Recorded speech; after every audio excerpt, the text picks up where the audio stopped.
Hey guys, welcome to my newest video for today, October 11th. This is week 3 in my horror marathon. A little late today because I worked and then my dad came home early. He went to a doctor's appointment and I went with him to go get a Slurpee, which is over there somewhere, and then go check out a thrift store, which I got some really good stuff.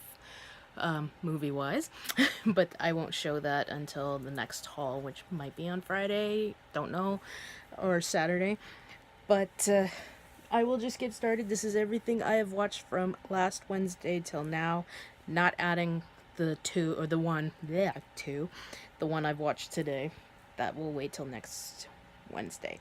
So at number 46 is the Evil Dead extended cut. I already went into great detail about this on my my haul video yesterday, so there we go. Just put it lightly here so the table doesn't move. And number 37 was a first time viewing, and I wanted to like this one, but I didn't. And that is the 1963 The Haunting. I was so looking forward to seeing this, and I was so let down. I mean, I only found like 1 or 2 scenes jump scary, but everything else was not too good. So 6 out of 10, and unfortunately going in the pawn pile. Pawn piles are going behind me. Then number 38, I decided to do another first time viewing, and this one I didn't go into great detail in my last video because I said I was going to go into detail today, and that is The Unholy, which I really liked. I enjoyed the hell out of it. I've always wanted to see this, but you know, couldn't find it on DVD. I don't even know if it was out on DVD. And then I was like, oh, do I want to spend the money, that type of money? But found it for a good price on Diabolical DVD. There we go. And got it and Evil Dead there for really good price. But yeah, I really enjoyed this, and it was nice to see Ben Cross in something else, because I've only ever seen the guy in 2 movies, and that is a movie he did in '92 called Live Wire, which had Pierce Brosnan, which is a great movie, B-action movie, but the premise of it is so neat. And of course he played Sarek in the reboot of Star Trek. So it was nice to see him in something else, because those are really the only 2 films I've seen him in, and this was damn good. Well, I say damn good, and I gave it a 7 out of 10, but I mean 7 out of 10 is a really good rating for me. So there we go, number 48.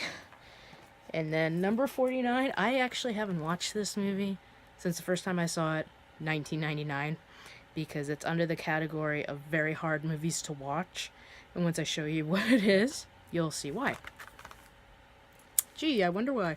Yeah, I Spit on Your Grave is still very hard to watch, but still very good, because I plan to watch the remake and the 2 sequels. I mean, I have had the remake since 2010, just like I've had the remake of The Last House on the Left since 2009, but it's also because I don't like rape scenes. Yet some of my movies have them in it.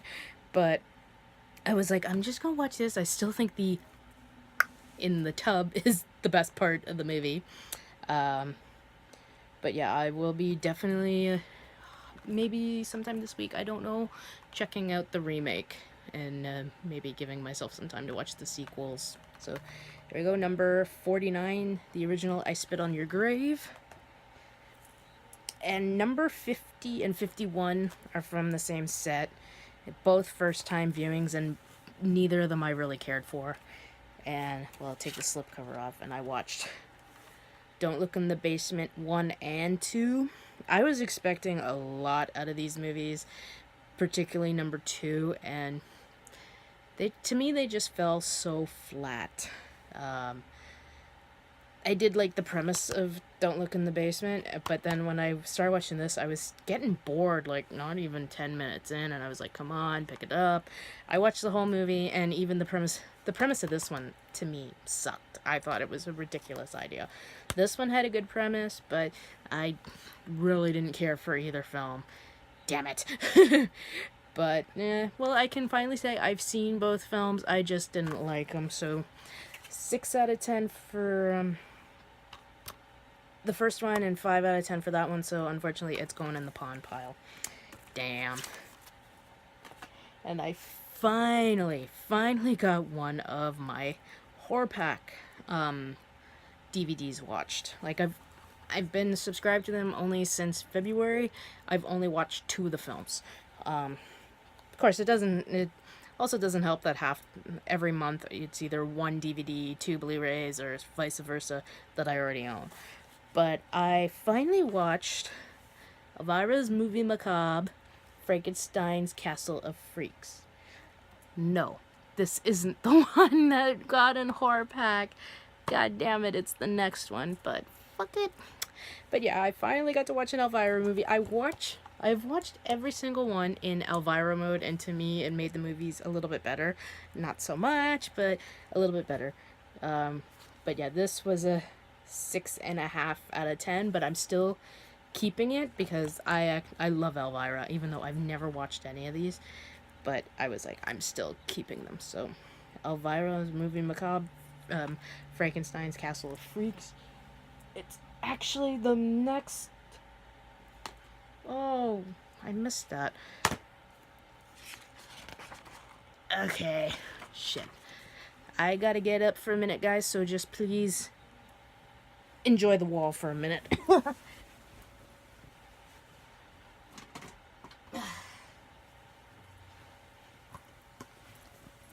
And enjoy the shirt. My awesome Fright Rags one. Yeah, I left one up there by accident. So, and after Frankenstein's Castle of Freaks, I was like, I need to watch a normal movie. And I picked an epic classic. John Carpenter's The Thing, for the Scream Factory release. Awesome movie. It's one of my favorites. It's hard to pick what is your favorite John Carpenter movie. A lot of people pick this. A lot of people pick Halloween, obviously, and Big Trouble in Little China and Escape from New York, and yet my favorite nobody seems to really like, and that's Starman. But that's just me. So that was number 53. Number 54, another epic childhood favorite. Come on. The Monster Squad. Hello. I grew up on this. I was like, I was about 6 or 7 when I saw this, and I thought it was the greatest thing in the world. It still is the greatest thing in the world. Okay, now this is where the horror pack DVD viewing was. I had left it up there for some reason, because I've actually, before I go to bed, I've rewatched it a couple times, and I actually liked it a lot. I gave it a 6.5 out of 10, and I thought, you know what, actually this is better than a 6 out of 10. I think about a 7, just a 7. But enough that I actually bought I think it's Code Red Blu-ray, but not of the Elvira Moving the Cob, but of Count Dracula's Great Love. I was like, no, I don't know, and then I rewatched it before I was going to bed. I was just bored, and I didn't want to watch anything new, so I rewatched this, and I was like, I actually really like this. So this was when we got in a horror pack, a DVD pack a couple of months ago. So yay, I actually watched back-to-back horror pack stuff. But yeah, I really like this, and it even got me, I can't say this guy's last name, I know I'm gonna butcher it, but this guy, who's unfortunately no longer with us, but he was like the Lon Chaney of Spain, I think. I actually got the collection from Scream Factory. It's on the way. But yeah, I really like this movie, so why not have 2 copies of it? I mean, if everybody has so many copies of whatever. But yeah, so there we go. Elvira's Moving the Cob, the Count Dracula's Great Love. First time viewing. And another first time viewing. Actually, the next 3 are first time viewings. This was the one I really wanted to check out from the horror pack. It's a horror pack limited edition, and it is Knucklebones, which I had so much fun watching. I thought it was awesome. It was a little bit cheesy at times, but I enjoyed the hell out of it. I gave it a 7 out of 10, and it is a keeper, just like the DVD I showed you before. But it was actually kind of awesome because Mitch Wilson, I had posted this on, I posted it on Instagram, and I always pick the label of send it to Facebook, Twitter, and Tumblr. And on Twitter, he actually liked my tweet of this. So, yay, that's awesome. So there we go, Knucklebones, number 56. 57, I actually had watched another horror pack. You can tell by the look on my face, I did not like this, but from what I hear, not a lot of other people liked it too. Paranormal Captivity, what a piece of shit. 2 out of 10, and that's a rating I don't give out too often, though a couple movies down I did. But yeah, it was boring, and half the time it didn't make any sense.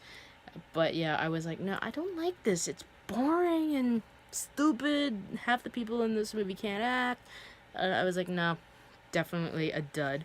So, Paranormal Captivity, number 57, in the pawn pile.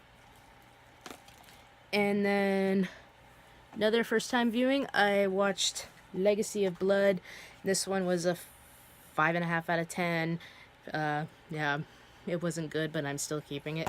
Like I said, I watched all these in the Elvira mode, which made it a little bit better, not by much, but I like the Elvira mode, so I'm keeping this, especially since it took me forever to get these.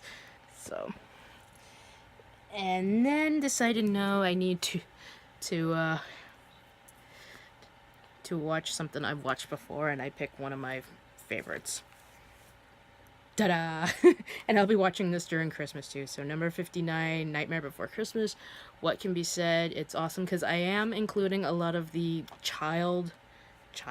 kid horror films like this, Hocus Pocus, Paranorman, Goosebumps, the Jack Black movie that came out a couple of years ago, and a few others like Witches. But Hocus Pocus, I've been told numerous times to even watch it now.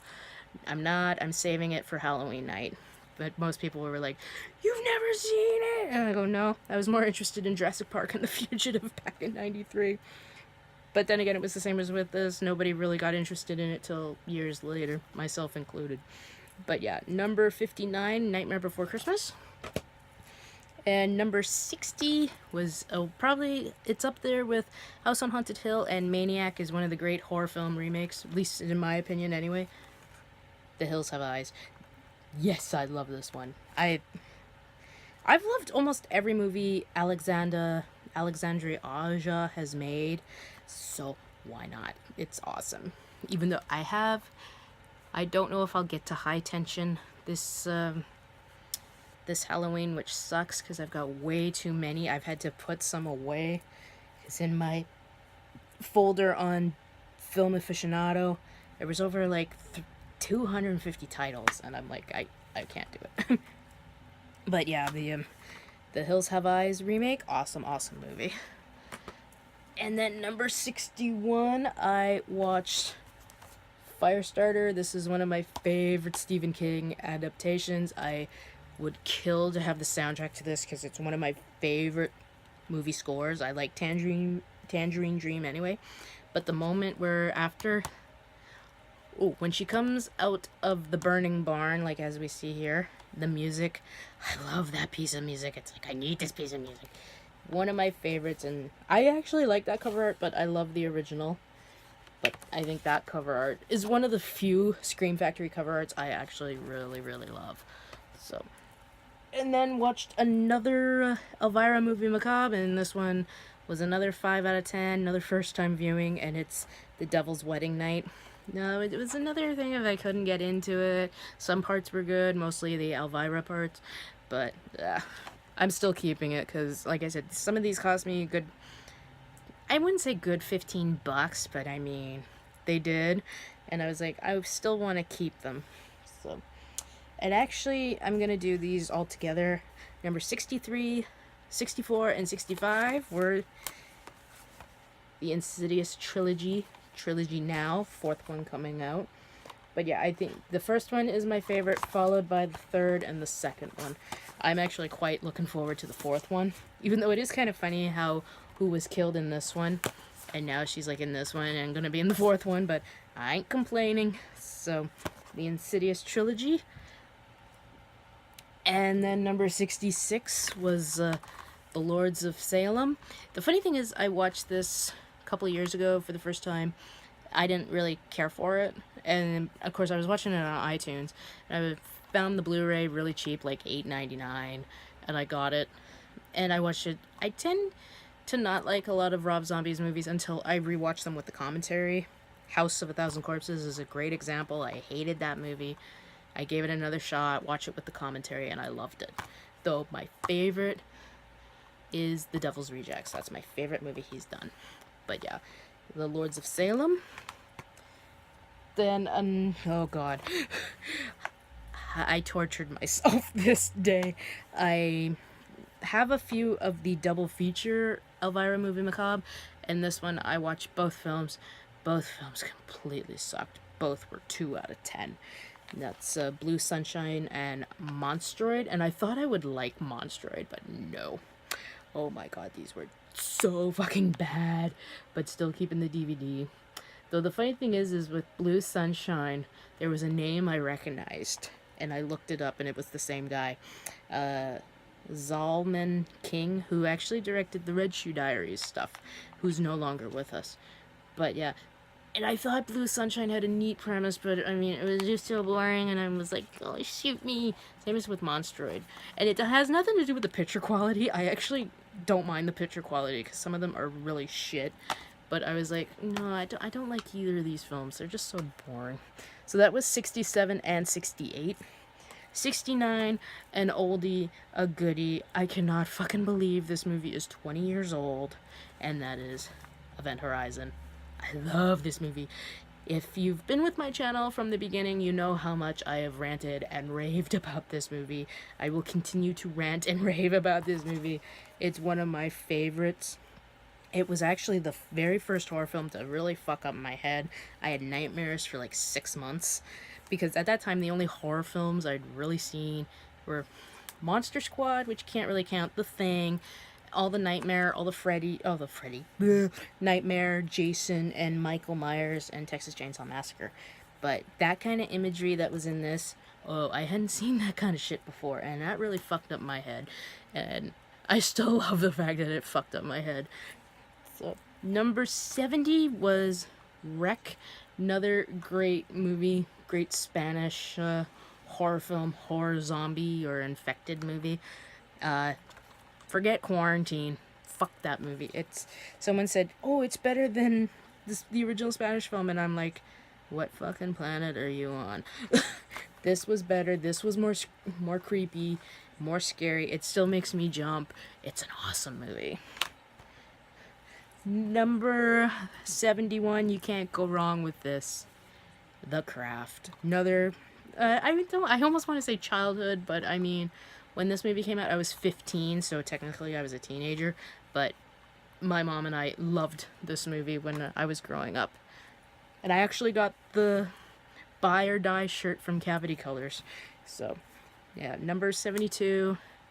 I've loved this film since it came out. Watched it on the old VHS, had the DVD, had the Blu-ray. It's in my top 100 favorite films of all time, number 16, and that is Tremors. I love this movie. It is so great. It has great quotes. Like, for years, my friends and I would quote this film, and I still do. My favorite is the I'll tell you one damn thing. Old Chang don't get his slick bits on this for no measly $15. I would say that all the time. And I actually like that the new TV version is going to have Kevin Bacon. I'd like to see that. Though the series, I watched the first sequel, but I haven't touched any of the others because I did not like the second film at all. But I love this film. It's one of my favorites. There we go. Number 72, Tremors. Number 73, another oldie but goodie, and this is under the kids. It's, yeah, kid horror, horror comedy, yada yada, but it's great. You know what I mean? That should give you a hint on what it is. And that, of course, is Ernest Scared Stupid. I was a huge Ernest fan growing up. This one, Save Christmas, and, of course, Ernest Goes to Camp, which is my favorite. This is awesome. you can't, it is very cheesy now, but I mean, this is childhood. This is my epically awesome childhood. So you can never go wrong with Ernest. It's great. And the last one, because like I said, I watched one today, but I'm not adding that till next week's video, is another great film. To me, one of John Carpenter's most underrated films. Like, I love Ghosts of Mars. I know not a lot of people do. And I think a lot of people love Vampires, which is another one of his films I find not talked about and very underrated, same as with this one.